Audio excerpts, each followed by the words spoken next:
Okay, we're back from the break. Welcome back. We had a really nice lunch. It was great.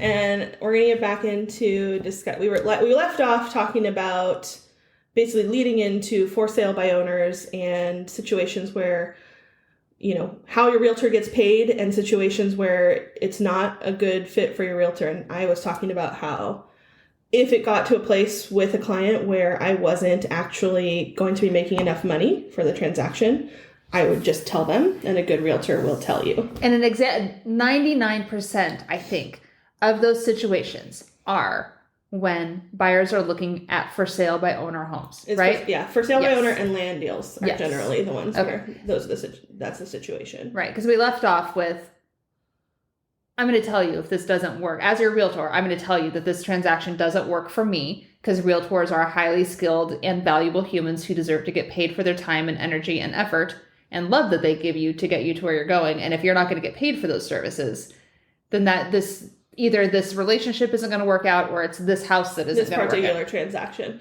And it is very rare that I have that conversation with someone. And it is typically a situation where the upside is not enough for me or there is too great a liability. And it is not because I don't care about that person. And I can give you an example of a situation where that happened. Yeah, let's do this quick. So for sale by owner, how come you don't get paid on those? Why? A lot of times for sale by owner, and sometimes you do get paid on for sale by owners, but a lot of time people are selling their houses without representation because they do not want to eat the 5 to 6% of real estate agent commission that it costs to sell your house. And so they will try and sell private party and get what they would get retail for their house, which is like what they would get if someone was representing them. They feel they need to save the money. And what draws buyers to find those homes? Buyers are seemingly very attracted. First-time buyers often are attracted to them. A lot of times those homes are cheaper. Or they're listed for less. The reason they're often listed for less ranges. Sometimes it's the seller just doesn't want to pay the commission, and so they'll discount the house by what they think that commission would be, and they will, net the same amount. Other times it's because those houses have significant repairs and they know that they can't sell it.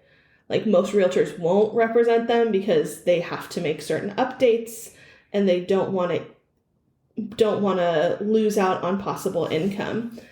Also, I want to add that for sale by owner sales in percentage-wise of real estate related lawsuits, over 65% are for sale by owner transactions.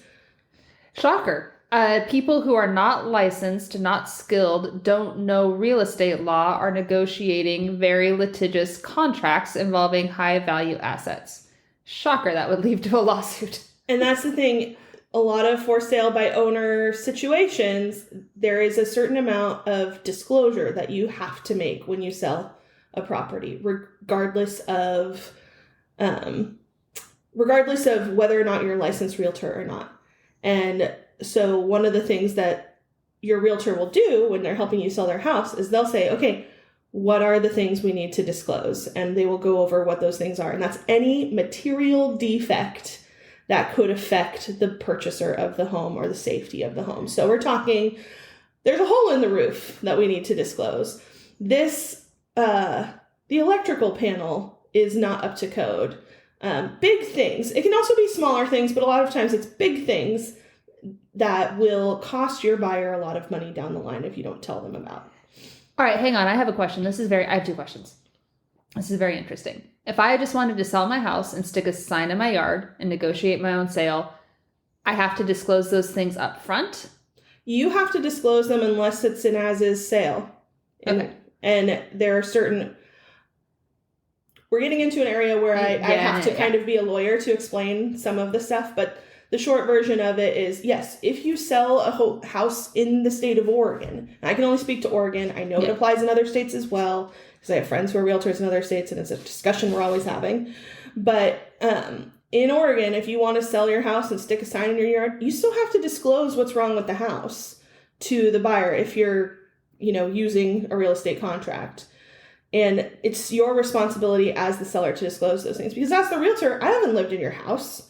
I don't know what I don't know about your home. I'm making part of our contract as the seller's agent is that we have to, go over what the disclosures are and what they mean so that you will remember to share it with me. But even if I'm not using a realtor to represent me to sell my home, I know that you should disclose the items that need to be disclosed, but must I? I'm not using realtor forms. I'm not a realtor. Yeah, you still got to disclose it. You're still liable for disclosing. Well, they're liable for getting a home inspection and finding these things out. They are. We're getting really into the weeds here. Sorry. There's responsibility of both parties, but you leave yourself open to a lot of liability in the process. And that's one thing that you're paying for with your real estate fees is the buffer of that realtor's E&O insurance. For sure. Because that's something that I get as part of my contract with my principal brokerage. Sure. Is I get insurance coverage. I carry my own insurance coverage as well. And on top of that, because I used to be an insurance agent, and I don't think you can ever have too much insurance. Never. But you get the buffer of their firm's representation, and it's sort of like a stopgap between you and the seller. So the seller comes back and sues. You've got your real estate firm who's supposed to know all of the things about the process that you don't necessarily know. However, you're still liable. As a seller, you have certain responsibilities selling one of these assets that are law in the state of Oregon. And if you don't really know those laws, or you don't consult a realtor or consult a real estate lawyer about those laws, ignorance does not devoid you of that responsibility. No. So as a buyer, you should do an inspection. I have never recommended a buyer doesn't do an inspection even on a new build. Yeah. As a buyer, you should do an inspection, but as a seller, you have to disclose certain things about the property. All right. All of this leading to be... But that's what puts things up for sale by owner. A lot of times they're like, well, I don't want to tell someone about this. And they don't realize that they have to. So it's going to come up anyway, people. It's going to come up in inspections, but a lot of times they don't real estate that they'll have to tell people. They'll realize that they have to tell people. So they'll say, my house has a cracked foundation. I don't want to pay $70,000 to fix it. I'm just going to list it and hope that the other party doesn't look at it. And it doesn't necessarily come from a place of, well, I personally think most of it comes from a place of greed, but it doesn't necessarily come from a place of them trying to be willfully deceitful so much as not realizing the legal responsibility that they have. And so that's why so many for sale by owners are so much cheaper a lot of the time. Which makes them really enticing to especially first-time home buyers in a tough market where things are getting to be more expensive every day. So their eyes tend to look that way. And that's why a lot of for sale by owners sit on the market for a long time, because realtors don't really like to deal with for sale by owner, because even if the sellers will pay a realtor commission, they're usually more work than a situation where a realtor is working with another realtor. Sure. Because you are then putting an experienced, licensed person to work with an unexperienced, unlicensed person. And now that a realtor is involved, you must have a certain set of paperwork in place that maybe the seller wasn't willing to do or knew they had to do up front. Correct. And they don't have anybody helping them complete it correctly. And it must be completed correctly now. Yeah. And I mean, you still should, if you're going to do for sale by owner, you should pay a lawyer to do your paperwork. Yeah. So tell the example of your for sale by owner. Okay. Let's wrap this one up and bring it home. So let me give an example of a situation where I had a client who was interested in a for sale by owner sale, and I had to basically tell them that it was not worth the time for me to do it. So I have a very dear friend who is one of my best friends in the whole world. And they really, really wanted to get into a house. And because of where they were at personally in their life, the financing side was a struggle for them. They had cash to put down, but the financing side was difficult because the market was really hot, and the ability to pay at that time what was necessary, which was, $50 to $100K over list price, was just not in their budget. But they really wanted a home. They were really sick of renting. And they found this house that was for sale by owner. It was actually a decent looking house, but the sellers were unwilling to pay a licensed real estate agent to basically they were unwilling to pay a buyer's agent's commission. They had a family member who was a real estate agent who was doing the paperwork for them for free. Oh. And that person sucks. I'm sorry, but man, if that person was doing the paperwork, that's their choice to do it for free. But as a realtor, they should know. So they were having a family member or a family friend do the paperwork for them for free, and they just basically they didn't want to give up the money, which cool. You're entitled to do whatever you want to do with your property. It just wasn't a great way to do business. And so my friend was calling me and asking me for advice because this is my job and we are friends. And there was a certain amount of advice I could give that person without them being a client, but there are certain legal and fiduciary responsibilities that you have as a real estate agent between a client versus a friend. And when the conversation crossed over to a place where I'm now advising this person as a client, I had to stop the conversation and say, I love you so much. I really want you to have your own home. I totally do not care about the monetary side of things for you for this because we are friends and I love you.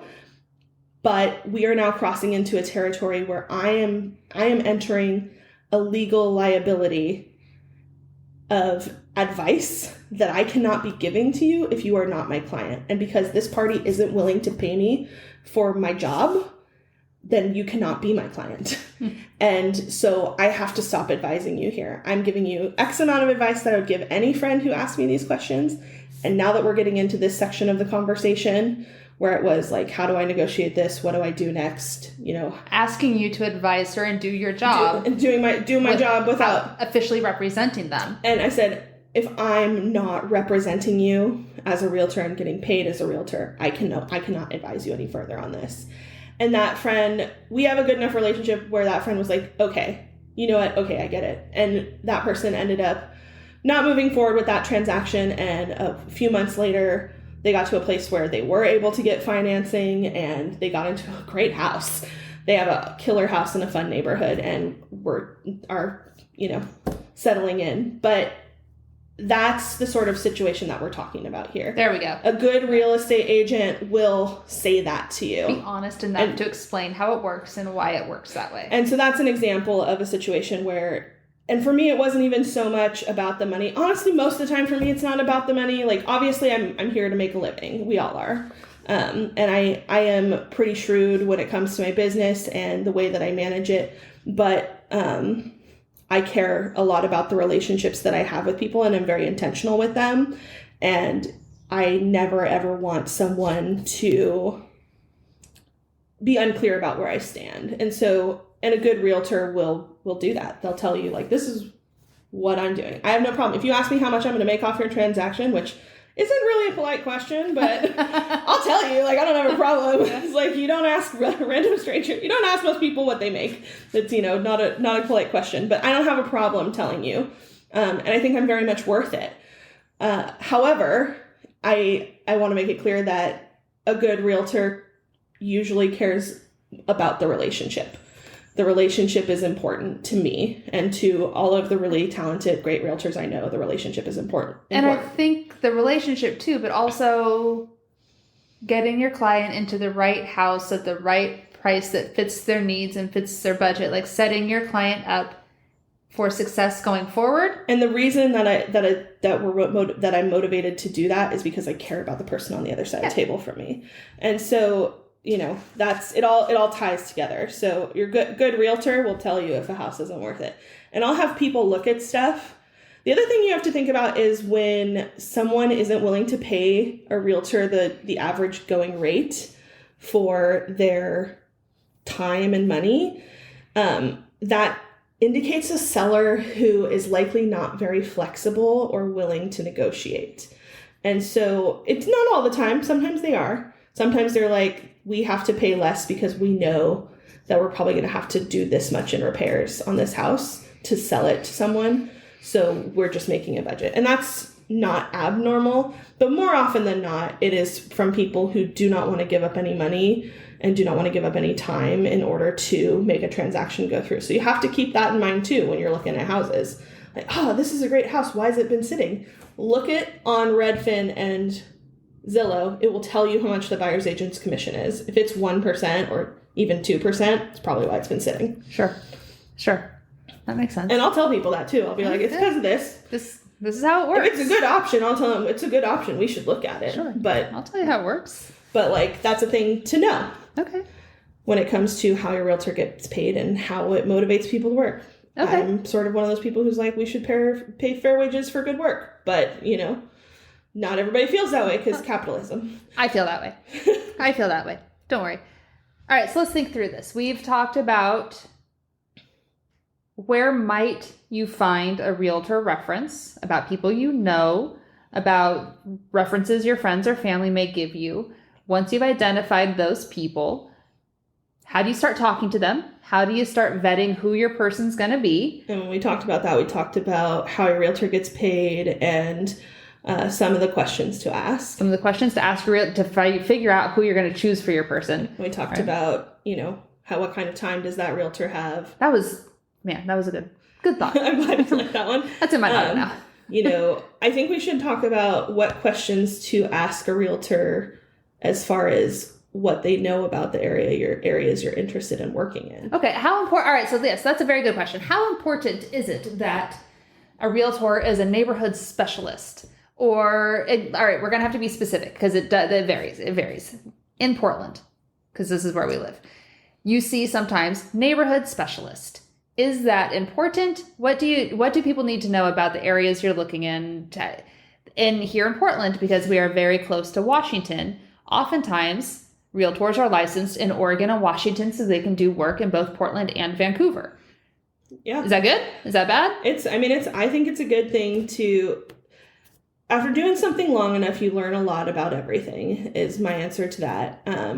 I recently got passed my Washington license exam. I am waiting for my background check and fingerprints to come through, which feels like it's going to be forever. So I am one of those people who's about to be able to help people sell and buy in both areas.